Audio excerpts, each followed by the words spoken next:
Top quality और consistent performance के लिए सिर्फ सिल्वर पंप नाम याद रखना। બાદ હવે કોમનવેલ્થ ગેમ્સનું યજમાન પદ મેળવવા માટે ગુજરાતે પ્રયાસ હાથ ધર્યા છે। ઓલિમ્પિક પહેલા ગુજરાતમાં કોમનવેલ્થ ગેમ્સ યોજવાની તૈયારીઓ કરવામાં આવી રહી છે અને જેને લઈને કોમનવેલ્થ ફેડરેશન ગુજરાતની મુલાકાતે છે। ગાંધીનગર અને અમદાવાદના 6 થી વધુ સ્થળોની તેઓએ મુલાકાત લીધી હતી, જેમાં નરેન્દ્ર મોદી સ્ટેડિયમ, સરદાર પટેલ સ્પોર્ટ્સ સંકુલ અને રિવરફ્રન્ટની મુલાકાત લેવામાં આવી। સંસ્કારધામ, મહાત્મા મંદિર અને આઈઆઈટી જેવા સ્થળોની પણ મુલાકાત લેવાઈ। રમતગમત પ્રધાન હર્ષ સંઘવી સાથે ડેરેન હોલ અને પ્રતિનિધિ મંડળે બેઠક કરી હતી। કોમનવેલ્થ ગેમ્સ માટે ગુજરાતની સક્ષમતા અંગે તેઓએ માહિતી મેળવી હતી। ગુજરાતમાં સ્પોર્ટ્સ, ઇન્ફ્રાસ્ટ્રક્ચર અને હોસ્પિટાલિટી અંગે ચકાસણી કરવામાં આવી। અમદાવાદ કોર્પોરેશનથી લઈ રમતગમત મંત્રાલયના અધિકારીઓ સાથે પણ બેઠક યોજાઈ। વર્ષ 2030ની કોમનવેલ્થ ગેમ્સ ગુજરાતમાં યોજાય તે માટે સરકારે પ્રયાસ હાથ ધર્યા છે।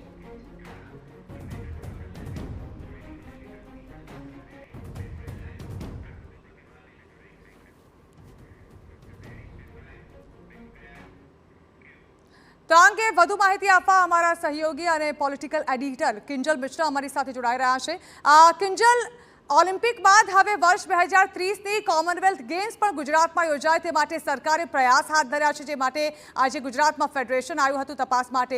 જાણવા માંગે શું સરકારના શું પ્રયાસ છે અને આજે શું ગતિવિધિઓ જોવા મળી આ ફેડરેશન દ્વારા?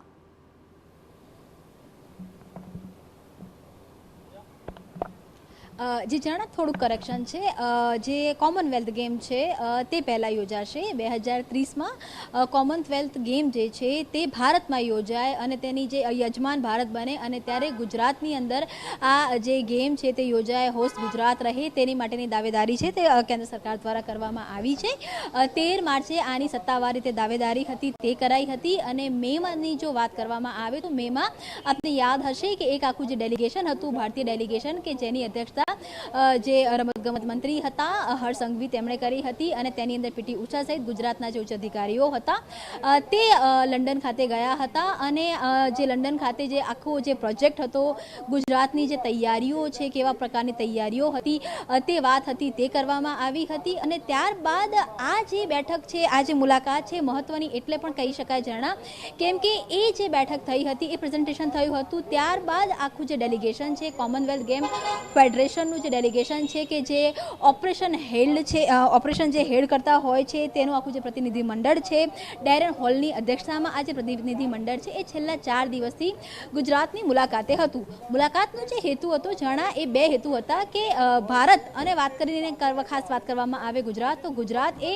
કેટલું સક્ષમ છે આ પ્રકારની ગેમ છે તે યોજવા માટે, ઇન્ફ્રાસ્ટ્રક્ચર કેવા પ્રકારના છે, તેની સાથે જ જો કોઈ પણ રમતવીરો આઉટ ઓફ ઇન્ડિયાથી આવતા હોય, સ્વાભાવિક છે કોમનવેલ્થ ગેમ છે અલગ અલગ જગ્યા પર યોજાતી હોય છે, તો જ્યારે અન્ય દેશના ખેલાડીઓ લોકો આવતા હોય છે તો ખાસ તરીકેની હોસ્પિટાલિટીની સિસ્ટમ કેટલી છે, તો આ જે તમામ મુદ્દાઓ છે, આ જે તમામ મુદ્દાઓ પર અહીંયા અલગ અલગ જગ્યા પર વિઝિટ હતી તે કરવામાં આવી હતી। વાત કરવામાં નરેન્દ્ર મોદી સ્ટેડિયમની વાત કરવામાં આવે, સાબરમતી આશ્રમની મુલાકાત કરવામાં આવી, રિવરફ્રન્ટની મુલાકાત છે તે કરવામાં આવી, તેની સાથે જ જે નારણપુરા સંકુલ છે તેની મુલાકાત કરવામાં આવી, આઈઆઈટીની મુલાકાત કરવામાં આવી, મહાત્મા મંદિરની મુલાકાત કરવામાં આવી અને તેની સાથે જ જે ગૃહ રાજ્યપ્રધાન છે અને રમતગમત મંત્રી છે હર્ષ સંઘવી તેની સાથે પણ બેઠક થઈ, મ્યુનિસિપલ કમિશનર છે તેમની સાથે બેઠકનો દોર યોજાયો, સરકારમાં બેઠકનો દોર યોજાયો, કેમ કે જે દાવેદારી છે, દાવેદારી માટે જે બિડિંગ કરવાનું છે તે બિડિંગ 30 ઓગસ્ટ સુધીમાં કરવાનું છે, તો બિડિંગની પહેલાં જે મહત્ત્વના મુદ્દાઓ છે તે મહત્ત્વના મુદ્દાઓની ચર્ચા કરવામાં આવી।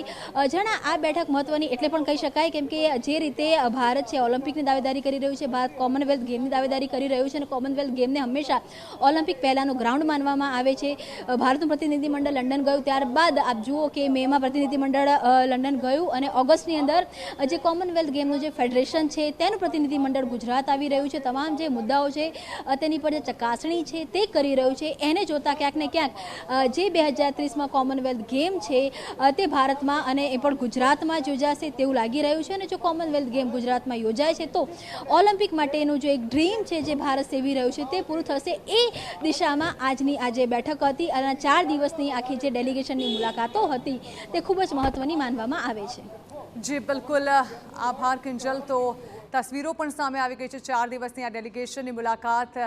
ઓલિમ્પિક પહેલાં કોમનવેલ્થ ગેમ્સમાં ગુજરાત પ્રતિનિધિત્વ કરી શકે તે માટેના સદંતર પ્રયાસ હાથ ધરવામાં આવ્યા છે, જેને લઈને રમતગમત મંત્રી હર્ષ સંઘવી દ્વારા પણ આ ફેડરેશનની મુલાકાત લેવામાં આવી હતી।